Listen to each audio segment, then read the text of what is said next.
Voilà, à ce stade, normalement, en tant que product owner, on a déjà un backlog de produits. On a commencé à renseigner des éléments dans le backlog de produits et on va chercher à qualifier ces éléments. Donc, un petit rappel, hein, la qualification des éléments du backlog de produits, c'est du backlog refinement, c'est de l'affinage. Parfois, on utilise le terme de grooming, mais c'est de l'affinage du backlog de produits. Donc, ça consiste à décomposer et à décomposer et à décomposer jusqu'à ce qu'on ait des éléments suffisamment fins et précis et clairs qui peuvent être embarqués dans un sprint, dont l'estimation de l'équipe de développement est suffisamment basse pour qu'on puisse facilement traiter ce sujet au cours d'un seul sprint.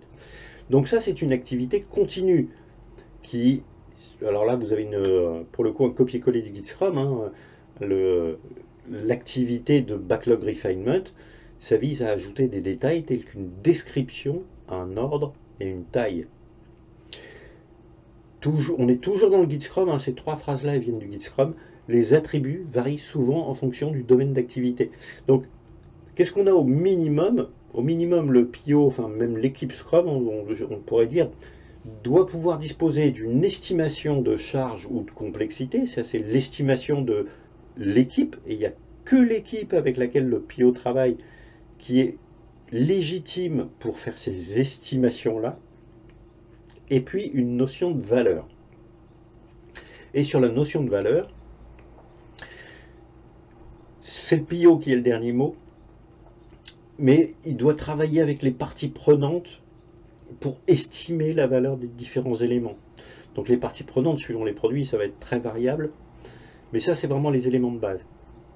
Si j'ai pas ces éléments-là dans mon backlog de produits, pour qualifier les éléments de mon backlog de produits, ça va être très compliqué de gérer le backlog de produits. Enfin, je vois même pas comment on pourrait faire. Idéalement, on a une description pour chaque élément. Bon, ça vient naturellement en tête de tout le monde. On a un ordre et on a une taille. Donc la taille, ça peut être un mix entre l'estimation de charge et l'estimation de valeur. Mais à minima, on a une description, un ordre, dans quel ordre est cet élément, et une taille. Mais bien évidemment, on peut rajouter beaucoup d'autres attributs. On le verra par la suite en détail. On peut mettre d'autres éléments pour structurer un backlog de produits, pour essayer de voir le plus rapidement possible quand on inspecte un élément du backlog, quel est son périmètre? Qu'est-ce que ça doit faire? Qu'est-ce que ça m'apporte? Dans quel cadre ça s'inscrit? Dans quel objectif il permettrait d'atteindre? Voilà, ça c'est des éléments qui peuvent vraiment être décisifs, qui peuvent permettre de faire gagner du temps. Mais à partir du moment où on parle d'ordonner le backlog de produits, on en a déjà parlé plusieurs fois, il y a une question très rapidement qui se pose, hein. Si j'ai déversé un référentiel d'exigence avec 200 exigences dans le backlog de produits, comment est-ce que je vais faire sur mon premier sprint planning pour classer ces 200 éléments et puis estimer surtout ces 200 éléments? Alors, est-ce que vous avez une petite idée là comme ça? Comment est-ce qu'on pourrait estimer une centaine d'éléments en l'espace de 15 minutes?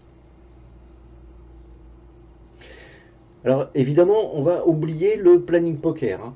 Le planning poker, les tailles de jeans ou les tailles de t-shirt, on ne va pas prendre élément par élément et aller jouer au planning poker ou aller faire une petite controverse avec les développeurs pour savoir si cet élément, il est XL ou XXL.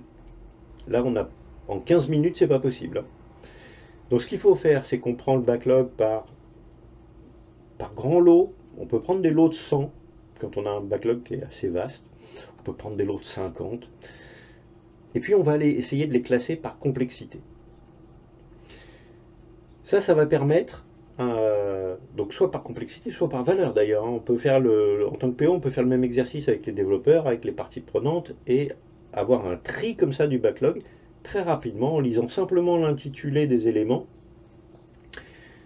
et en essayant de les ordonner par ordre de complexité si on fait un travail d'estimation de complexité avec l'équipe de développement. Ça pourrait être aussi une estimation de charge. On va mettre celui qui nécessite le plus de temps en haut et celui qui nécessite le moins de temps en bas. Alors, quand on déplace trop souvent un élément, on va le flaguer, le marquer comme étant suspect, parce qu'on ne s'est pas mis d'accord. S'il y a un membre de l'équipe qui le conteste, s'il y a un membre de l'équipe qui dit non, non, ça c'est quand même pas plus compliqué que cet élément-là, je ne suis pas d'accord, il faut le redescendre, on va le marquer suspect aussi. Si tout le monde est d'accord et que l'élément il n'a pas trop bougé, on va considérer qu'il est fiable et il va pouvoir servir de référence pour comparer d'autres éléments à celui-ci. Si on dit bah, celui-là il est très compliqué, ce qui est plus compliqué que très compliqué, c'est très très compliqué. Donc on va faire comme ça des petits tas et on va prendre progressivement par lot de 50 ou 100 les éléments du backlog pour les traiter comme ça et structurer, organiser tout le backlog. En une matinée, on peut traiter plus de 1000 éléments avec cette méthode-là. Alors, quand on commence avec un backlog de produits de 1000 éléments, déjà, il est beaucoup trop chargé. Il y a un problème, il a déjà été beaucoup trop affiné et on a affiné trop de choses en avance. Il vaut mieux avoir des éléments plus gros qu'on affine quand on en a besoin. On verra également, on reviendra également en détail sur ces éléments-là.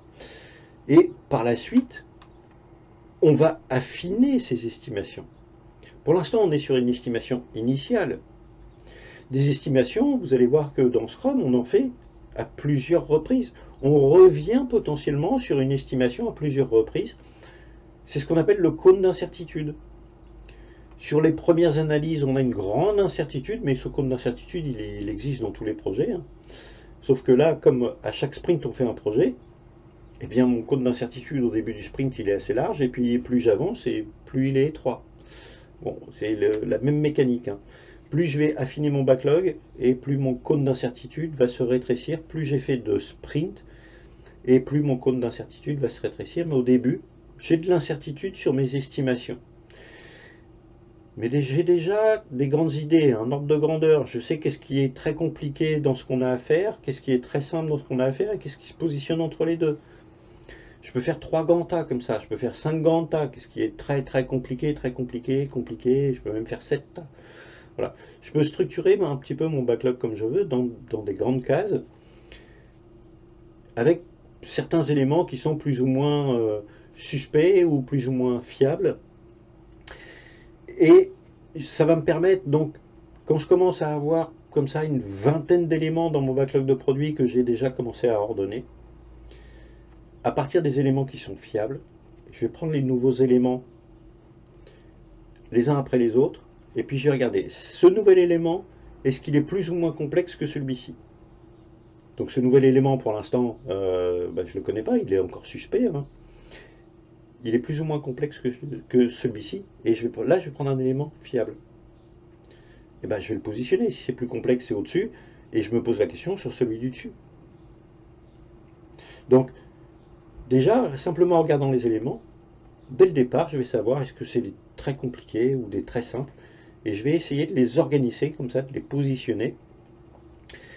Et moins on est d'accord entre les membres de l'équipe, et plus l'élément est suspect, et plus on est d'accord, et plus il est fiable. Et si on commence à devoir changer les choses, parce qu'on se rend compte que non, finalement, après réflexion, c'est pas tout à fait aussi simple que ça, on est sur des éléments suspects. Ça va permettre de se concentrer sur de l'incertitude, quels sont les éléments sur lesquels on a vraiment du doute et il faut rapidement, pour préparer les releases à venir, les inspecter pour lever ces incertitudes et ces doutes, et quels sont ceux sur lesquels on a un peu moins de risques, donc ceux-là on peut les traiter un peu plus tard. Donc ça c'est des sessions d'affinage. Là on est en train d'affiner le backlog de produits. À l'issue du sprint planning, la Scrum Team doit avoir une vision claire de sa planification d'activité.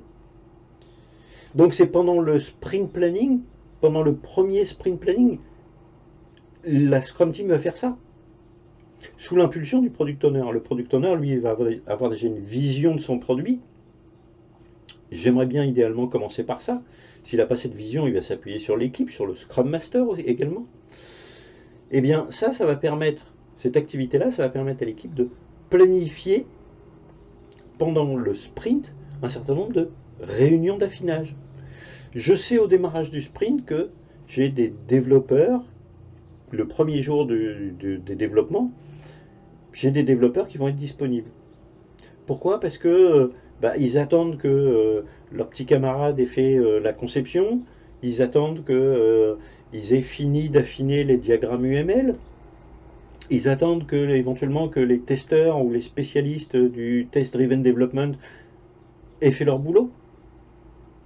Eh bien, ils sont disponibles. Je peux planifier avec eux une réunion d'affinage pour le prochain sprint. Pendant ces réunions d'affinage, le product owner il va décrire à l'équipe un élément du backlog en cherchant à être le plus clair possible. Et il va se focaliser sur le pourquoi. Pourquoi j'ai cet élément-là? À quoi il sert? Quel objectif il permet d'atteindre? Dans quel cadre il s'inscrit? Le boulot du PO, c'est d'être focus sur le pourquoi. Focus, vous vous souvenez, ça fait partie des valeurs de Scrum. Et quand on incarne les valeurs, les piliers de Scrum viennent à la vie. La transparence, l'inspection, l'adaptation. C'est une déclaration du guide Scrum, et vraiment tous les PO qui ont un petit peu de métier ont expérimenté ça. À partir du moment où on prend pour soi les valeurs de Scrum, on va vraiment commencer à faire de l'agilité. Sinon, c'est juste d'une mascarade, c'est juste, voilà, on fait les événements, mais on reste chacun campé dans nos anciennes positions, on ne veut pas bouger. Ça, c'est juste des mascarades, on n'est pas dans une transformation agile. Donc, les premières réunions d'affinage vont servir à définir beaucoup plus finement le quoi. C'est bien cet échange entre le product owner et l'équipe qui va permettre de définir, concrètement, qu'est-ce qu'on va faire pour atteindre cet objectif.